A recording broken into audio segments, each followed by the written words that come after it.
evening, everyone, and welcome to another edition of Pretend Football Now. My name is Psych Manders, and with me, as always, is Mal Padiro. Small, we had some shockers, and we had some snoozers on this second week of Pretend Football. Yeah, some real nail-biters went down to the absolute end, and some complete and utter embarrassments. In fact, many teams should just pack it up, in my opinion. Absolutely. You know, I mean, this is a week where you want to shine, you want to show your all, and you don't want to fall asleep at the wheel. You don't want to get that started early because that's the sort of thing that can become a habit. Absolutely. I mean, if you are into the second week of the season, you have no wins, then you've got quite a hill to climb. But let's get right into it. Absolutely. Let's get started.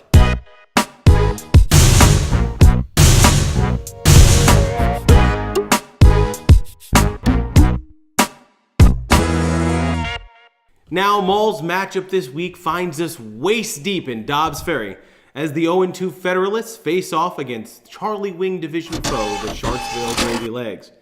Now, Coach Eric Mensah started off with a flurry as quarterback Drew Brees combined with his stud wide receiver Michael Thomas to amass an impressive 34.5 points. It seemed that the draft strategy to have only current and former Saints players was going to serve him well. Until you realize that even in New Orleans, there isn't enough pigskin to keep the ship afloat. Now, the remainder of his roster sucked the wind from his sails, with every other Saint combining for only 16.5 points. The poop-laden Gravy Legs of Sharksville had no such issue. Nearly every player in the starting lineup scored more than 10 points, led by head Poop Smith himself, Ben Roethlisberger's 17. Chris Hulk Hogan added 15.5 and Delaney Walker pitched an additional 14, while newly acquired Mike Gillisley piled up an additional 12. Viva la Sharksville indeed. Now, all that remained among the Federalist frigates was the fragrance of foul feces as Sharksville cruised on to victory 87.5 to 63. These teams at polar ends of their own division in the early part of the NJC FFL season. Next up for the Gravy Legs are matchups against the Tombstones and Giggity, as the Federalists look to right the ship against the Beavers and the Not Very Goods.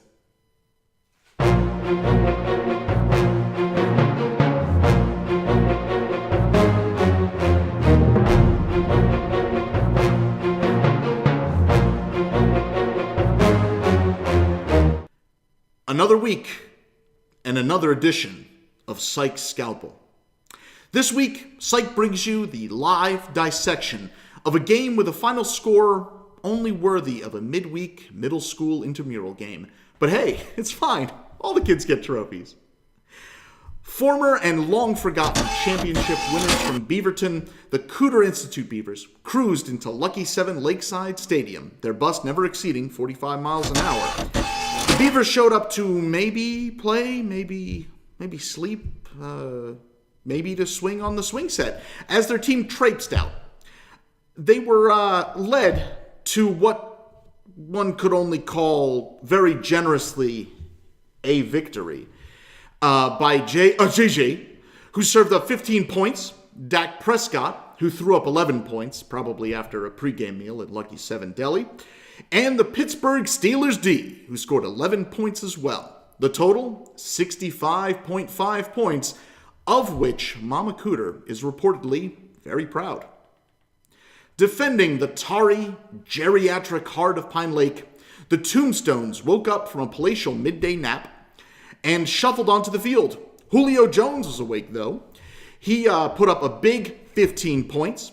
The effort, or lack thereof, was also spearheaded by the Houston Texans D for 12 points, and Matthew, so close, Stafford, for 12 points. The total take was a paltry 63 points. Unbelievably, a close game in this absolute snooze fest. Perhaps Corey Coleman, who bravely put up 0.5 points, but lost his entire goddamn hand in the attempt, what was lost in this game. Or perhaps maybe the blame lies squarely on the bench blues, which were moaning and groaning with Samarje Perrin's 6.5 points left on the pine. But when in pretend sports, you sometimes have a bad game.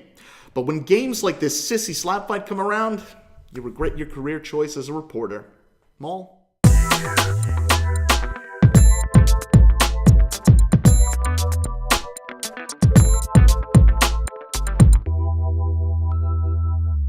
Thanks, Psych.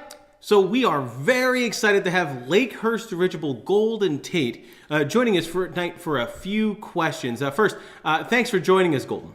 One love, Maul, Jasiano. Right. You were selected by the Pretend Football Nation to lead all wide receivers in scoring on Monday Night Football. What happened? White Devil Carson Palmer be throwing iron wheat pigskin slick with the oil of Babylon, man. Right. So by White Devil, you mean Carson Palmer. That's what you're calling him now. Yeah, listen to Iron Wheat, Carson Palmer. Him be have the stink of Babylon on him. I chase him out of earth. Sure. Well, either way, there are a lot of pretend football enthusiasts who were counting on a big-time performance from you on Monday. Like Jamison Kendall, who needed a paltry 6.5 points. What do you say to all those who feel like you let him down? Ubi Jamison Kendall, I be not hear him. When the football come down from Jah, Golden Tate take it to the Babylon house. Touchdown, Lion of Zion. If you scored, but whatever. Thank you, Golden. What love, Maul.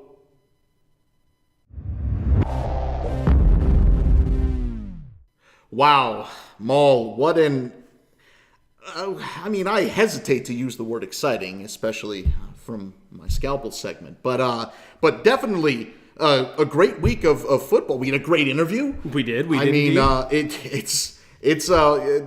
thought our show was great, even if the football, not so much this week. Well, you can only polish a turd so much.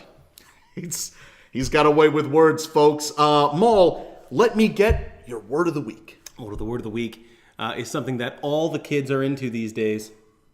Alliteration. I hope, for the future of America, that you're right. So, we are now on social media. Maul, you want to talk about that for a second before we close up? Absolutely. Be sure to follow @PretendSports on Twitter. There, you'll be able to get involved and decide who our next interview segment is going to be with. I am enthralled to hear your feedback. As am I, Maul. But the time comes for us to end our broadcast day. So, from all of us here at PSBN, this has been Pretend Football Now.